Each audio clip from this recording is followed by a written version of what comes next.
Guys, how you doing? Welcome back to my channel. My name is Wale, and if you're new here, hello, how you doing? Okay, so this is a new segment that I'm starting where we just talk. So I'm just going to be talking about matters that are currently happening and just my thoughts on things that I think are worth talking about. So the first story about today is I recently saw a story on Facebook about Mary Chiwenga, which is our second lady. Is that what you call it? I don't know. Okay, so apparently she's actually going through hell. She's going to jail. She went to jail head on Friday, if I'm not mistaken, and she has like lots of charges and everything like that. Okay, so she is going through a hell lot of things, and it's very crazy that a person like that who's married to someone who's in power could be going through such crap. Personally, I think if my husband was in a position to help me when I'm going through such hard times, he should be able to break some bones, do some illegal stuff just to make me not go through that crazy stuff. Even if we are about to get divorced or we are divorced, I'm still the mother of his kids and I'm still his wife. No matter what, I'm still his wife, so he should be able to do something to help me out, right? So the issue today is that we should be very careful of how we choose our husbands or how we choose our boyfriends. I'm going to say boyfriend because I'm assuming that you're dating your boyfriend at this particular point to get into marriage. You're not dating to get heartbroken or dating to just waste his time or waste your time. That's why I'm talking about husbands and boyfriends and go to choose a husband in a better way. So how do you choose a husband? How do you choose a boyfriend? So we're gonna start with the boyfriend because at the husband stage, then it's like it's a done deal, right? Okay, so why focus on choosing a perfect husband or a perfect boyfriend for you? Because I believe that when you're married to someone, there's no room for divorce. According to the Bible, it's adultery to leave your wife for another. It's adultery to leave your husband for another. So for me, divorce is not an option at all. This is why we need to emphasize on how we choose our boyfriends and how we choose our husbands at this particular moment. Okay, not for me because I'm already married. So, alright, so this is for all those people who are not married or who are about to get married and whatever stuff. So these are the things that I wrote down to help you better choose a boyfriend or a husband so that you won't be in a position that your husband might be the one causing you to go through hell like Mary, or your husband is not helping you whilst you're going through hell like Mary. So yeah. Well, the first thing is that, to be honest guys, we need divine intervention. You need to ask God. You need to be prayerful to be able to pray for your future husband, for your future boyfriend, so that you get the right person to come to you. So it's not a matter of actually going out and looking for him. It's a matter of being content with where you are and praying for it so that your soulmate, your person that you're supposed to get married to and live the rest of your life with, will come to you in a serendipity kind of way. I do believe in serendipity, guys. Like, I always talk about this to my friend, that I'm always thinking of, we are going to meet someone in a place where like in a supermarket or like in your regular life and stuff like that. So anyway, that's number one. You need divine intervention. You need to pray about this. Number two, whilst you're dating a person, you need to look for the red flags. Now let's talk about red flags in a relationship.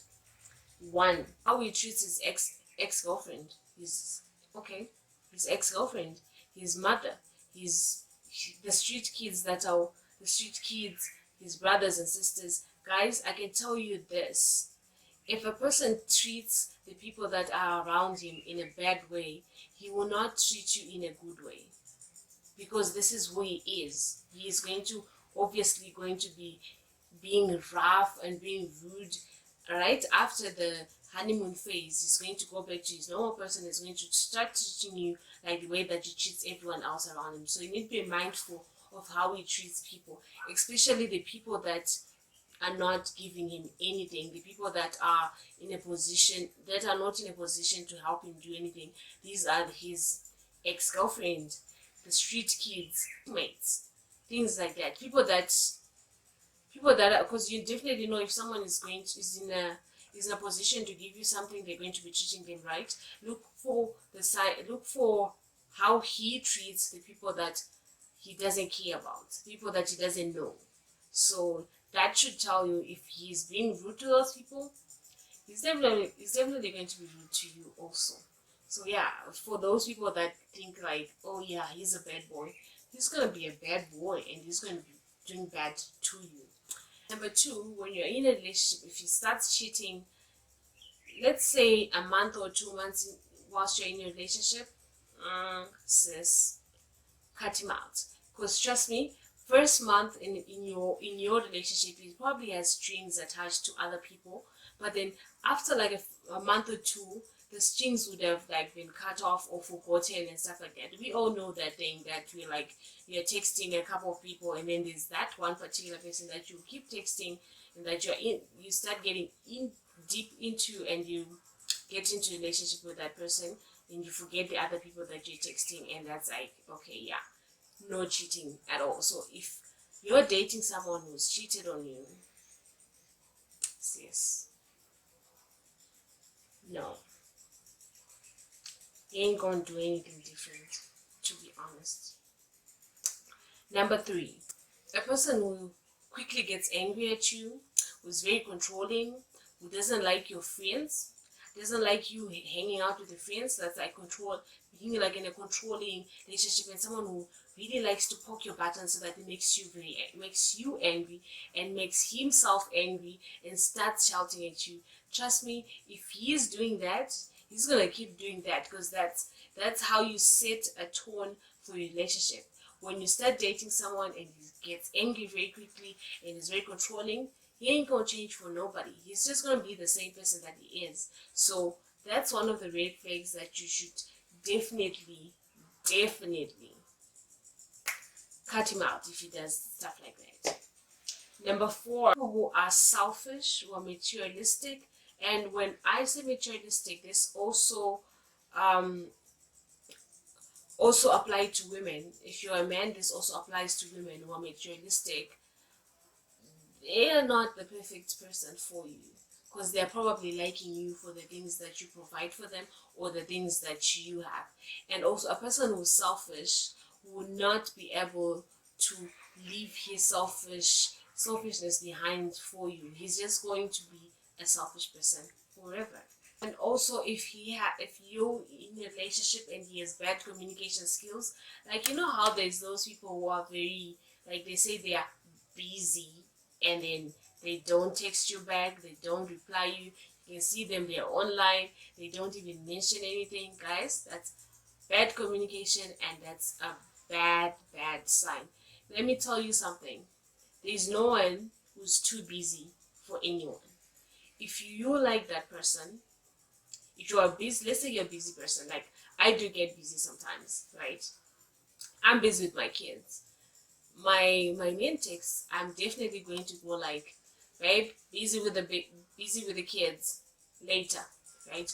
That's communication. I've already told him that I'm going to be busy with these kids. Whereas if you just keep texting, and I'm trying to reply, but I'm quite busy, so I'm just like going on the phone and opening, and you can see me that I'm like, I blue ticked him, or I'm online and stuff like that. That's bad communication. No one is way too busy to even say, babes, I'm busy, I'm gonna talk to you later. That's very bad. No one's too busy for a relationship. No one's too busy for the person that they like. No one's too busy for the person that they love. So you need to have a connection with that person. There's so many people who are just getting into relationships just because they're bored and they don't have a particular connection with the person. When I say connection, I mean just there's that thing that happens like that. Oh, this person, that thing. You need to have that thing with a person. You just don't like wake up and say, no, I'll develop it later. I'll develop it later. You won't develop it later. You basically need it from the start. It's really good to have a connection with someone. I can tell you this, guys. 6 years that I think I'm married for 6-7 years. I still have that butterfly feeling when my husband comes back home from work. That's connection. That's loving someone. That's having that little thing that you don't understand. Why do you have it? Why do you still have it? So you do need the connection from the start. So that connection will quickly grow and will keep growing. And that little connection is the connection that helps you get over some silly fights and stupid things that happens in relationships, the ups and downs and stuff like that. So yeah. And you actually need to love and trust this person. I know so many people who don't trust me. They don't trust me. But I don't understand, if you don't trust someone, then why are you in a relationship with that person? Why are you married to that person?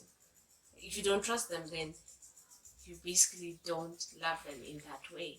So I totally believe in loving and trusting the person that you're with. And if you see that there's no love and there's no trust, then it's time to cut it and go. Because that person, you were never going to gain trust for that person over time. Trust is not gained over time. Trust is gained by the actions that someone has done at a particular point. So yeah, okay, so the final point, which is basically our first point, is that we need divine intervention, guys. And I'm not talking about that kuenda kumaprofita or kunana makandiwa and leave everything on the outer kind of divine intervention. I mean, really talking to God and really being prayerful about the person that you in a relationship with, or the person that you want to be in a relationship with, so that God gives you the right person and God shows you that this is the right person for you. So that being said, guys, I've talked a lot about this, and I just want to say that I'm really sorry for people who not in a relationship, or actually I'm really sorry for people who are married to the wrong people, because sometimes situations happen and our situation becomes situationships, and it's literally crazy. And so yeah, guys, thank you so much for listening. And if you like this kind of videos, please do let me know. There's so much noise happening behind me, so much noise happening where I am, so please just forget about that. So yeah, till next time.